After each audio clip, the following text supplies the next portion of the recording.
સુંદર વિશાળ જંગલનો રાજા એક બુદ્ધિશાળી અને સમજદાર સિંહ હતો. બધા પ્રાણીઓ તેનો ખૂબ આદર કરતા. એ જંગલમાં એક બોલકણો અને જિદ્દી સ્વભાવનો ગધેડો પણ રહેતો હતો. એકવાર ગધેડો મેદાનમાં ઘાસ ચરી રહ્યો હતો, ત્યારે એક વાઘ ત્યાંથી પસાર થયો. આ વાઘ શાલીન અને શાંત સ્વભાવનો હતો. વાઘને જોઈને ગધેડાએ કહ્યું, અરે વાઘભાઈ, જુઓ તો આ વાદળી ઘાસ કેટલું સુંદર છે. વાઘ એકદમ ચમક્યો. વાદળી ઘાસ? આ તો શું કહે છે? આ ઘાસ તો લીલું છે. ગધેડો જોરથી હસ્યો અને બોલ્યો, તને રંગની કંઈ ખબર પડતી નથી. આ ઘાસ વાદળી જ છે. વાઘે ફરીથી ગધેડાને શાંતિથી સમજાવ્યું, ભાઈ, આ ઘાસ વાદળી નથી પણ લીલું છે. હવે ગધેડો ગુસ્સે થઈ ગયો અને બોલ્યો, ના, તને કંઈ ખબર પડતી નથી. ઘાસ વાદળી જ છે. ચાલ આપણે રાજા સિંહ પાસે જઈએ, તે જ આપણો ન્યાય કરશે. વાઘને પણ લાગ્યું રાજા સિંહ હોશિયાર છે, તે ચોક્કસ સાચું ખોટું કરી આપશે.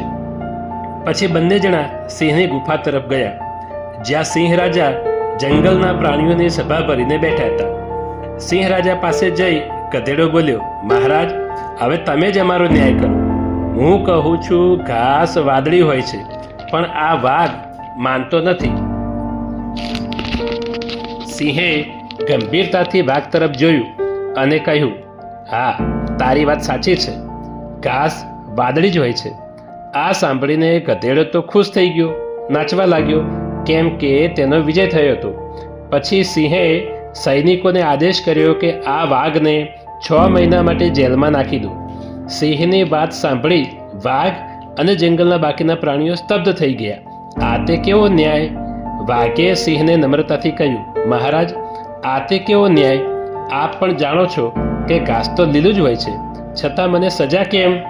સિંહ આસન ઉપરથી ઊભો થયો અને વાઘની પાસે આવ્યો અને કહ્યું, વાઘ, તું સાચો જ છે. ઘાસ લીલું જ હોય છે.